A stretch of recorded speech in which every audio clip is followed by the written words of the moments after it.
হয়তো এক মাসের মতো হইব আমি আছি, তো আমি চলে যাইবার জন্য খাবারের একটা আয়োজন করা হয়েছে। এক্সকিউজ মি ম্যাডাম, কীরকম হয়েছে খাবারটা যদি comment senior madam madam please যদি বলতেন। এই যে স্মার্ট ম্যাডাম বলেন, কিছু বলেন খাবারটা কীরকম হয়েছে। স্যার যদি কিছু বলতেন। এগুলো সুন্দর রান্না করার জন্য বিশেষ করে বর্ষার মাকে অনেক ধন্যবাদ।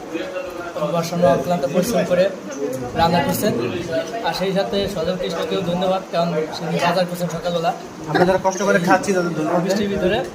আর ম্যাডামরা অনেক শান্তিতে খাচ্ছে, এই জন্য আল্লাহ শুকরিয়া। এটা দিব আমরা ধন্যবাদ। আপনি যদি কিছু বলতেন, আসাদ স্যার যদি কিছু বলতেন। সুন্দর। আশিক স্যার যদি কিছু বলতেন কীরকম হয়েছে। ধন্যবাদ। তো সবাই আছেন এখানে উপস্থিত। আমার ভাইস প্রিন্সিপাল স্যারকে, স্যার খাবারটা কীরকম হয়েছে যদি একটু রিভিউ দিতেন। ইয়েস, দারুণ দারুণ। সেই বর্তাটা করছি কে, তার স্পেশাল ধন্যবাদ।